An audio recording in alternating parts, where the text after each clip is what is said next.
So hey guys and what's up everybody, it's Devesh back it again with in fresh video. So आज की इस video में हम करवाने वाले हैं ऑर्गेनाइजेशनल बिहेवियर की पार्ट सेकंड, उसकी यूनिट नंबर 4 है और यूनिट 4 का लास्ट चैप्टर हमारा chapter number 4 authority and power. और एक चीज मैं बता दूं, पावर के बारे में चैप्टर नंबर 3 में भी हमने डिस्कस करा था पावर एंड कॉन्फ्लिक्ट्स के बारे में।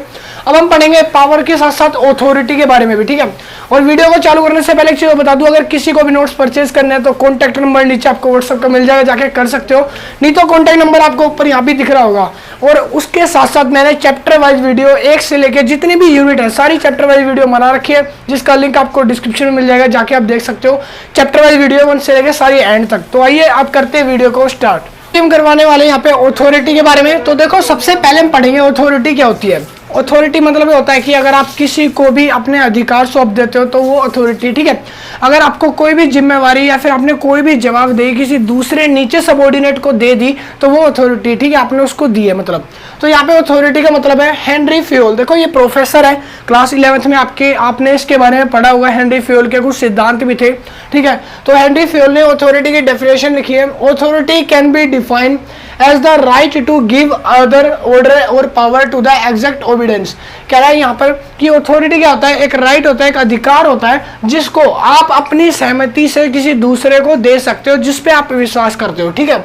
लिखा है in other words Authority is the principle at the root of organization।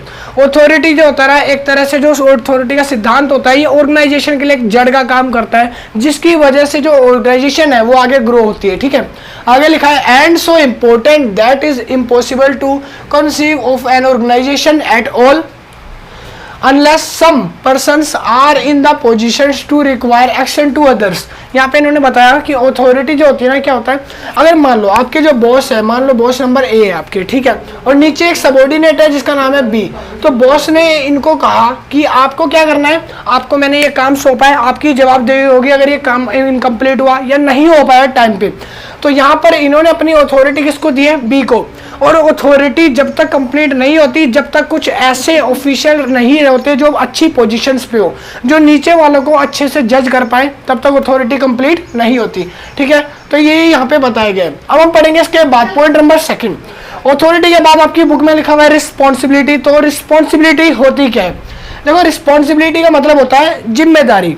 Authority मतलब जवाबदेही और रिस्पॉन्सिबिलिटी जिम्मेदारी। कैसे दोनों में फर्क है एक मैं बता देता हूँ। देखो, जवाबदेही क्या होती है, जवाबदेही जो होती है ना वो आप किसी को भी ट्रांसफर कर सकते हो। कैसे?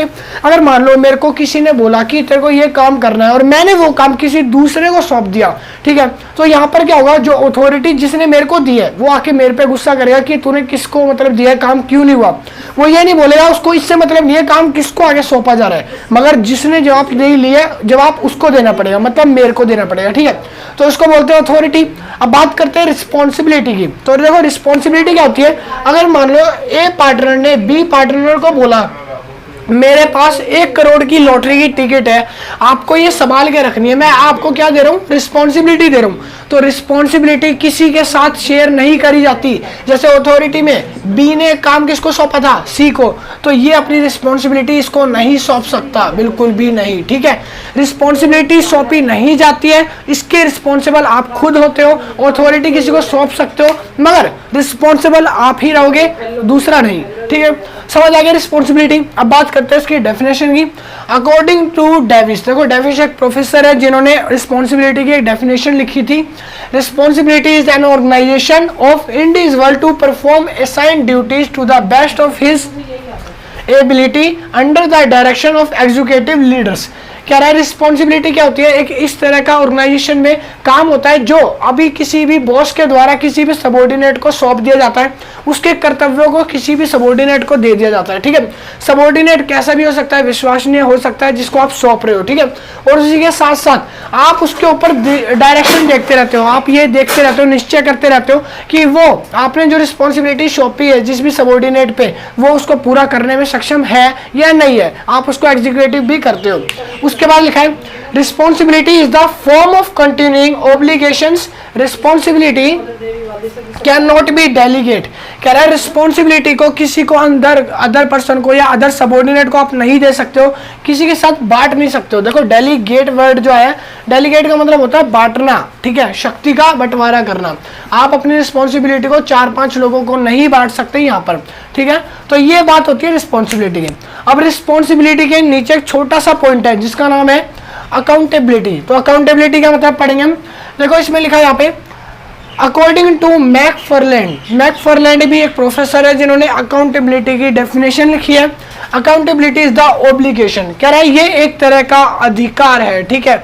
उसके बाद लिखा है of an individual to report formally to he supervisor, जिसमें एक व्यक्ति अपने जो अधिकार दिए गए हैं, जब वो काम पूरा हो जाता है तो वो अपने से ऊपर हाई लेवल वाले को जाकर बताता है जिसने उसको अधिकार दिया है उस चीज को करने का। आगे लिखा है superior about the work he has done to discharge the responsibility, और जब वो जो नीचे वाला सबॉर्डिनेट है अपने ऊपर वाले लेवल बॉस को अपना काम जब कर लेगा, उसको जाके इन्फॉर्म कर देगा कि मैंने ये काम डन कर लिया जो आपने मेरे को अकाउंटेबिलिटी दी थी, जो अधिकार दिए थे, अब आपको क्या करना है, तब आपकी रिस्पॉन्सिबिलिटी जो है वहाँ पे कवर हो जाती है, खत्म हो जाती है उस जगह। कह रहा है when authority is delegate to subordinate, authority जो है ना वो डेलीगेट हो सकती है सबॉर्डिनेट को। मैंने शुरू में ही बताया था अथॉरिटी को आप किसी को भी दे सकते हो, रिस्पॉन्सिबिलिटी को नहीं दे सकते, अकाउंटेबिलिटी को भी दे सकते हो, ठीक है। तो ये 3 पॉइंट्स थे जो बेसिक आपकी बुक में क्लियर करवाने थे, जो हो गए। उसके नीचे अब हम बात करते हैं काइंड्स ऑफ अथॉरिटी की। तो देखो काइंड्स ऑफ अथॉरिटी मतलब होता है कि आपको अगर अपने अधिकार देने हैं किसी को भी तो वो कितने टाइप्स की होती है। तो काइंड्स काफी सारे हैं, तो यहाँ पर मैंने लिखे हैं 3 टाइप्स जो आपकी बुक में मेनली अभी 3 टाइप्स के बारे में डिस्कशन होगी। पहली टाइप आती है लीगल अथॉरिटी, सेकंड आएगा ट्रेडिशनल अथॉरिटी, और थर्ड आता है चार्मिस्टिक अथॉरिटी, ठीक है। तो हम इन तीनों के बारे में ब्रीफली पढ़ेंगे। नीचे उसके मैंने लिखा है आपकी बुक में जो था major theories of service of authority. Service of authority की कुछ मेजर थ्योरीज हैं, वो थ्योरीज मैं आपको बताऊंगा। थ्योरीज के अंदर ये 3 जो पॉइंट हैं ये तीनों के तीनों मैं कवर करवाने वाला हूँ, ठीक है। जैसे कि लीगल अथॉरिटी, ट्रेडिशनल अथॉरिटी और क्राइमिस्टिक अथॉरिटी। तो आइए करते हैं स्टार्ट। तो देखो नीचे मैंने यहाँ पे डेफिनेशन लिखी है, ये है अथॉरिटी नंबर 3, मतलब कि तीसरी थ्योरी। अब आप बोलोगे इसकी पहली कहाँ है, तो देखो मैंने ये ऊपर लाइन लगा रखी है, यहाँ पर मैंने लिखी है फर्स्ट, यहाँ सेकंड और यहाँ लिखी है मैंने थर्ड, इसकी थ्योरी, ठीक है। तो पहली थ्योरी आती है legal authority. According to this theory authority depends for its legitimacy on formal rules and law of the state which are usually written down. कह रहा है हमने जो लॉ की बुक होती है, या फिर ये बोल सकते हो जो हमारी ऑर्गेनाइजेशन की बुक है, उसके अंदर कुछ लॉ राइट डाउन करे जाते हैं जिसके अंदर बताया जाता है लीगल अथॉरिटी के बारे में कि सबऑर्डिनेट्स को क्या काम करने हैं, क्या काम नहीं करने हैं। आगे लिखा है it is based on the rank of the position या पर्सन। कह रहा है और ये जो है पर्सन की रैंक के ऊपर बेस्ड करती है। अगर पर्सन ने हाई वेल एजुकेटेड है या फिर उसकी रैंक अच्छी है, पोस्ट अच्छी है, तो उसको लीगल अथॉरिटी दी जाती है। पॉइंट नंबर सेकंड आता है ट्रेडिशनल अथॉरिटी। ट्रेडिशनल अथॉरिटी क्या होती है, it's generally followed in the Indian family system. ये ज्यादातर इंडियन फैमिली सिस्टम के अंदर फॉलो किया जाता है। कह रहा है when power pass one generation to others, और इसमें क्या होता है जो पावर्स होती है ना एक जनरेशन से दूसरी जनरेशन को प्रोवाइड होती है। सपोज करो अभी आपके घर में कोई मुखिया होगा, आपके डैड मॉम, ठीक है, बाद में क्या होगा जब वो बूढ़े होंगे तो पावर आपको मिलेगी, फिर आपके बाद किसी अदर को मिलेगी, ठीक है। तो ये क्या होता है पावर जनरेशन गैप होता है to as the traditional authority, और यही एक ट्रेडिशनल अथॉरिटी भी होती है। पॉइंट नंबर 3 जो मैंने बताया था, मैंने नीचे को लिखा है, देखो ये सबसे कह रहा है एक्सेप्टेंस अथॉरिटी। एक्सेप्टेंस अथॉरिटी क्या होती है, according to acceptance this is the theory has its source in the acceptance of the subordinates। कह रहा है जितने भी सबऑर्डिनेट्स होते हैं वो एक सोर्स होते हैं किसी भी काम को करवाने के लिए, किसी भी काम करने का एक जरिया बन जाते हैं हमारे सबऑर्डिनेट्स, ठीक है। तो इसको बोलते हैं एक्सेप्टेंस अथॉरिटी। तो यहाँ पर मैंने अभी आपको सारी अथॉरिटी नहीं बताई है, 2 अथॉरिटी अभी रहती है, वो भी बताता हूँ। तो पहले आप इसको उतार लो, फिर नेक्स्ट लिखवा रहा हूँ। अभी तक हमने 3 थ्योरी डिस्कस करी थी, तो अब हम करवाने वाले हैं इसकी 4th थ्योरी। 4th थ्योरी है हमारी यहाँ पे कॉम्पिटेंस थ्योरी। कॉम्पिटेंस थ्योरी में लिखा है authority has its source in the technical competence of the superior. The managers has no authority but his work and hired ordered and obeyed only because the intelligence, knowledge, skills, competence और उसके बाद लिखा है and experience. देखो competence theory में यहाँ पे साफ साफ लिखा हुआ है कि अगर मान लो आप किसी भी वर्क में काम करते हो या किसी ऑर्गेनाइजेशन में काम करते हो तो उसके लिए आपको एक स्पेशल स्किल होनी चाहिए, स्पेशल नॉलेज होनी चाहिए पर्टिकुलर चीज के बारे में, और स्पेशल एक्सपीरियंस भी होना चाहिए, ठीक है। और अगर आप किसी भी जगह काम करते हो, आपके बॉस ने जो भी काम दिया है आपको उसे एक ओबेड मतलब यहाँ पे होता है ईमानदारी से और ऑर्डर को पूरा सुनने के बाद ही करना होता है, ठीक है। आप उसको पूरा सुनोगे फिर उसका करोगे। यहाँ पे टेक्निकल जो होती है, टेक्निकल इश्यूज होते हैं या फिर बोल सकते हो मशीनरी, प्लांट, लैंड, इन सब टूल्स का इस्तेमाल आपको दिया जाएगा करने को, मगर आपको एक सफिशिएंट रूप में इस्तेमाल करना होता है, ठीक है। तो इस थ्योरी के अंदर आपको ये सारा मिला। अब बात करते हैं इसकी नेक्स्ट थ्योरी की। नेक्स्ट थ्योरी के अंदर है जो लास्ट इसकी थ्योरी है वो है charismatic theory. Charismatic theory authority जो है ना, इसके अंदर लिखा है यहाँ पे this theory rest of the personal क्रीमिजा of a leader who commands respect of the follower. कह रहा है यहाँ पर जो लास्ट थ्योरी है हमने इसमें देखा कि जो भी हमारे कमांडिंग लीडर्स हैं हमें उनकी बात माननी पड़ती है, जो वो कमांड देंगे उन्हें हमें फॉलो करना पड़ेगा फॉलोअर्स को, ठीक है। उसके बाद लिखा है the personal traits such as intelligence, integrity etcetera. कह रहा है और उसमें कुछ पर्सनल रुकावटें जो आती हैं ज़्यादातर वो आती है जैसे इंटेलिजेंस और इंटीग्रिटी। अगर आपके अंदर थोड़ी सूझबूझ नहीं होगी तो आप वहाँ पर वर्क नहीं कर पाते, ठीक है। तो यहाँ पर इन्होंने ये बताया। उसके बाद हम बात करते हैं नीचे, नेक्स्ट पॉइंट आता है हमारा पावर का। देखो ऑथोरिटी हमने अभी तक सीख लिया, अब हम पढ़ेंगे पावर। पावर का कॉन्सेप्ट मैंने जैसे चैप्टर के अंदर ही लिखा हुआ है ऊपर, और पावर के कॉन्सेप्ट के ऊपर एक यूनिट नंबर 4 का चैप्टर 4 आप देख लेना। इससे पहले जो चैप्टर है वो चैप्टर नंबर 3, ये चैप्टर नंबर 4 है। आप चैप्टर नंबर 3 की वीडियो देखोगे पावर एंड कॉन्फ्लिक्ट्स की, उसकी वीडियो डिस्क्रिप्शन में लिंक है, जाके देख लेना। इससे पहले वीडियो डाली मैंने, सारा कुछ बता रखा है, पावर्स के सोर्सेज क्या होते हैं, पावर्स के टाइप्स क्या होते हैं और पावर को डिफाइन कर रखा है। यहाँ पर इसलिए छोटे छोटे कॉन्सेप्ट डिफाइन करवाने वाले हैं, ज्यादा ब्रीफली नहीं जाएंगे हम, क्योंकि इसके ऊपर पॉइंट पहले ही बना रखी वीडियो। सोर्स ऑफ पावर है, उससे पहले हम पढ़ेंगे पावर क्या होती है। According to Pfeffer, power is a potential ability to influence behaviour to change the course of behaviour. कह रहा है पावर एक तरह की पोटेंशियल शक्ति है, बोल सकते हो पावर एक शक्ति है जिसकी मदद से हम किसी भी इंसान की नेचर को चेंज कर सकते हैं, उसके बिहेवियर को अलग बदल सकते हैं, ठीक है, और अपने काम के प्रति उसको इस्तेमाल कर सकते हैं। एक ऐसी शक्ति है जिसकी मदद से सबऑर्डिनेट्स का ध्यान है ना अपनी ओर ला सकते हैं, अपने ऑर्गेनाइजेशन के वर्क की तरफ लगवा सकते हैं, ठीक है। उसके बाद नीचे लिखा to overcome resistance and get people to do things they would they not to otherwise do. क्या लग गया, और हमें अपने सबऑर्डिनेट्स को ये बताना पड़ता है पावर में काम कराने से पहले, शक्ति देने से पहले, कि वही डिमांड फॉलो करनी है जो हम बताने वाले हैं। क्या उन्हें करना है, क्या वो नहीं करेंगे, ये सारा डिसाइड कौन करता है, यहाँ पे लीडर। समझ आ गया। अब देखो पावर्स के नीचे कुछ सोर्सेज है। सोर्स ऑफ पावर, तो सोर्स ऑफ पावर में 5 टाइप के सोर्स आते हैं जो मैंने पिछले चैप्टर में बताया भी था, डेफिनेशन भी इन सबकी मैंने ब्रीफली समझाई थी। पहला आता है कोई रिसीव पावर होती है। सेकंड आता है रिवॉर्ड पावर। थर्ड आता है लेजिटिमेट पावर। फोर्थ आता है एक्सपर्ट पावर। फिफ्थ आता है रेफरेंट पावर। तो इन सारी जितनी भी पावर्स हैं, इन पावर्स के बारे में आपको चैप्टर नंबर 4 के बाद चैप्टर नंबर जो 3 है उसमें आपको मिल जाएगा देखने के लिए। ये देखो लिखा हुआ सोर्स ऑफ पावर।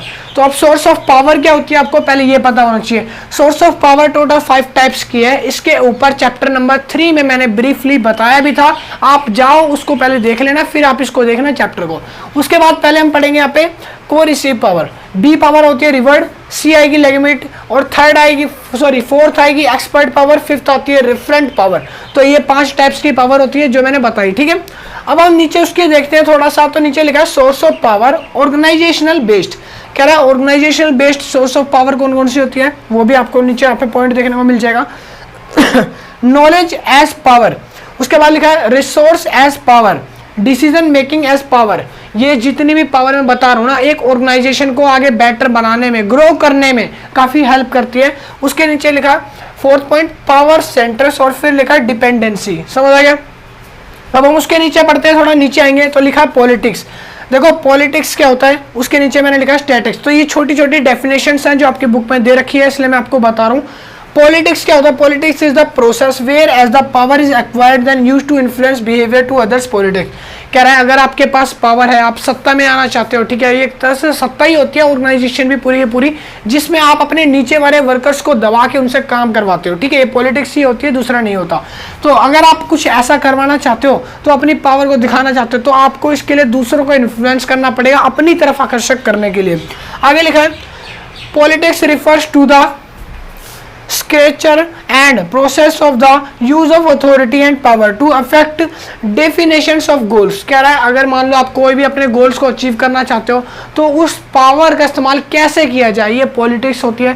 ठीक है, आपको ये समझना चाहिए, आप अगर अच्छे ढंग से पावर इस्तेमाल करते हो तो आप डेफिनेटली अपने गोल्स को अटेन कर पाओगे, अनअदरवाइज आप नहीं कर पाओगे। अब उसके नीचे एक पॉइंट लिखा है स्टैटिक्स का। देखो स्टैटिक्स क्या होती है, refers to the relatively rank that an individual holds which is include attained and rights, duties and lifestyles in the social hierarchy based upon the honors of Prestige. देखो यहाँ पे नहीं लिखा है स्टेटस। स्टेटस मतलब क्या होता है, आप अपना स्टेटस देख सकते हो, अपना ओहदा देख सकते हो, अपनी पोजीशन देख सकते हो, इसको स्टेटस बोलते हैं सिंपल लैंग्वेज में बताऊं तो। ठीक है, और स्टेटस का मतलब होता है आप अभी किस जगह पे किस बेस के ऊपर खड़े हो, वो स्टेटस होता है। आपकी मान सम्मान कितना है, आपकी रिस्पेक्ट कितनी करते हैं लोग, ठीक है, और आपको किस ढंग से लोग देख रहे हैं, तो ये सारी चीजें स्टेटस में आती है। ठीक है, तो यहाँ पर वही बताया एक इंडिविजुअल के स्टेटस को डिफाइन करने के लिए कुछ चीजों को रखा गया है, कुछ पॉइंट्स रखे गए हैं, उनको आप डिफाइन कर सकते हो। कह रहा है पहले तो आपके राइट्स, आपके अधिकार क्या क्या है, आपके ड्यूटीज क्या क्या है, और उसी तरह से आपका लाइफस्टाइल क्या क्या है, वो भी आपके स्टेटस को डिफाइन करता है। ठीक है, आप किस ढंग से रहते हो। आगे लिखा है उसके बाद heresy based on the humour and Prestige. और सबसे पहले आपको अपने मान सम्मान, प्रेस्टीज मतलब होता है अपने मान सम्मान, अपने ओहदे को देखना होता है लोगों को। ठीक है, कि हमें कोई ऐसा तो ना बोले कि हम नीचे गिरा हुआ काम कर रहे हैं, कोई ऐसे छोटा मोटा। ठीक है, कह रहा है status comes with in a set of rights. कह रहा है स्टेटस जब आता है तो अपने आप ही अधिकार मिलने लगते हैं, दूसरों से सम्मान मिलने लगता है। कह रहा है obligations and behaviour and duties of the principal. लोग जो होते हैं अपने आप को सिद्धांत समझने लग जाते हैं, ज्यादा स्टेटसवादी हो जाता है। ठीक है, उसके बाद क्या होता है, अधिकार मिलते हैं। अधिकार आपको अपने देने पड़ते हैं किसी को। ठीक है, अगर आप देना चाहते हो तो आप किसी से काम करा सकते हो। मतलब कि सिंपल सी बात यह है, अगर आपके अंदर स्टेटस है, आपका स्टेटस है, तो आपको अच्छी खासी इमेज रिपोर्टेशन करने में दिक्कत नहीं होती। और आपकी अगर अच्छी खासी इमेज है तो आपको ऑर्गेनाइजेशन में एक अच्छा खासा बिहेवियर देखने को मिलता है दूसरों के लिए। ठीक है, दूसरे जो है आपसे एक अच्छा सा व्यवहार करना पसंद करेंगे। तो ये पूरा टॉपिक था जो हमने डिस्कस करा। इसके बाद स्टेटस के नीचे हम सिंपल स्टेटस पढ़ेंगे, उसके कुछ इंपॉर्टेंट फीचर्स, उसके बाद चैप्टर को ओवर करेंगे। तो पहले आप इसको उतार लो। आने वाले हैं इसका लास्ट टॉपिक जो आपकी बुक का रह गया। देखो स्टेटस सिंबल जो है आपकी बुक का लास्ट टॉपिक है। स्टेटस सिंबल क्या होता है अब आप वो सीखोगे। कह रहा है status symbol is an objective which is meant by signify its owner high social and economic standing। कह रहा है अगर मैं सिंपल भाषा में इसको समझाऊं, देखो स्टेटस सिंबल क्या होता है, ये एक आदमी है, सपोज करो ये एक आदमी है जो कि काफ़ी ज़्यादा पुअर है। क्या है, पुअर है। ठीक है, उसी जगह पे एक ये आदमी है जो काफ़ी ज़्यादा रिच है। ठीक है, रिच कैसे है, देखो इसके पास रहने के लिए ज़मीन नहीं है, ये कहीं रहता कहाँ पे, ये रहता है बिल्कुल रोड के ऊपर। ठीक है, और साथ ही साथ अगर मैं बात करूँ इसकी, तो इसके पास एक है लग्जरी होम। क्या है, लग्जरी होम। साथ ही साथ इसकी कोई रेपुटेशन नहीं है, कोई इसकी इज्जत नहीं होती, मगर इसकी क्या है, रेपुटेशन है, इमेज है। ठीक है, और उसी तरह से इसकी स्टैंडिंग है, होल्डिंग्स है, काफ़ी सारी चीज़ें। इसके पास क्या है, कोई भी आता जाता है तो ये इस तरह से बैगर की तरह जीता है। कैसे जीता है, बैगर की तरह। और ये कैसे जीता है, एक तरह से सेलिब्रिटी लाइफ जीता है। कैसे जीता है, सेलिब्रिटी लाइफ जीता है। अब देखो दोनों में फ़र्क क्या होता है, दोनों में फ़र्क यही है स्टेटस का ही। स्टेटस सिंबल में क्या होता है, एक जो ओनर होता है उस ओनर को उसकी प्रायोरिटी नीड्स अगर पूरी हो जाती है तो वो रिच कहलाता है। ठीक है, अगर उसको अपनी सारी नीड्स पूरी हो रही है तो वो क्या हो जाएगा, रिच हो जाएगा। सपोज करो उसी जगह कोई ऐसा आदमी है जो गरीब है, जो कुछ भी अपनी चीज़ों को वांट्स को पूरा नहीं कर पाता, तो वो पुअर की कैटेगरी में डाल दिया जाता है। ठीक है, और यही चीज़ हमारी स्टेटस सिंबल को दिखाती है, जो सोशल और इकोनॉमिक स्टैंडिंग के बीच में हमें खड़ा रखती है। ठीक है, आगे लिखा है status symbol is the prescribed visual internal denotations and of a social position prescribed indicator of an economics of social status.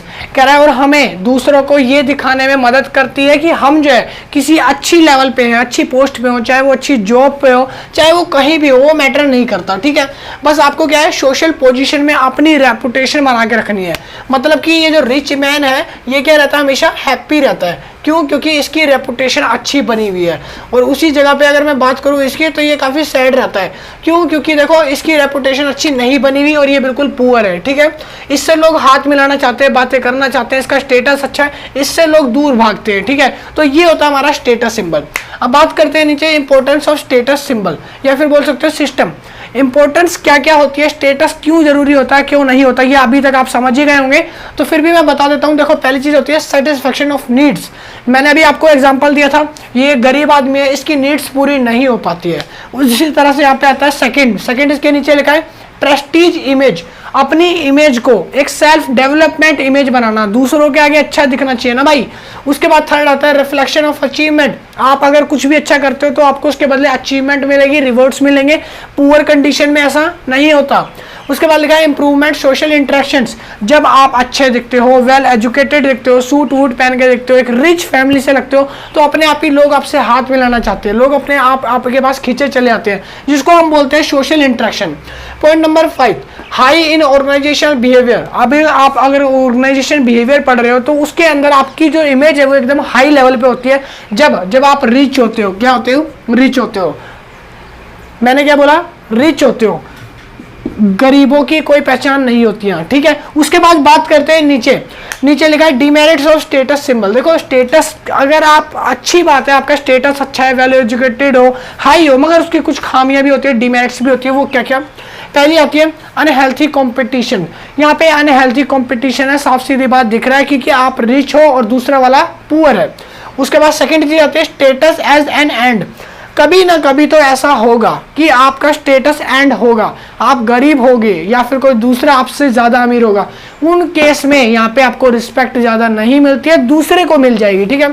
Third आता है कॉम्प्लेक्सिटी इन रिलेशनशिप। रिलेशनशिप काफी कॉम्प्लेक्स होती है, कॉम्प्लेक्स मतलब कि बदली वो होती है, बदलने वाली होती है, ठीक है। सपोज करो अभी आप काफी अमीर हो, रिच हो, तो आपका नाम है ए, ठीक है, और आप काफी हैप्पी हो। वो किस वजह से? क्योंकि लोग आपके पास आते हैं, आपके साथ मिलना चाहते हैं, फोटो खिंचवाना चाहते हैं, है ना। मगर इसी जगह पे एक आपका जो पार्टनर था बी, वो काफी रिच हो जाता है, आपसे ज्यादा ऊपर पहुंच जाता है, ठीक है। तो फिर क्या होता है, अब जो ये लोग है ना, ये लोग यहाँ से हट जाते हैं और ये लोग क्या करते हैं, ये लोग चले जाते हैं इसके पास। किसके पास? इसके पास। तो ये आपकी रेपुटेशन को डाउन कर सकता है, ये वाला पर्सन। समझ आ गया? तो ये सिंपल सी चीज होती है रिलेशनशिप के अंदर, कॉम्प्लेक्सिटी, जो मैंने आपको बताया।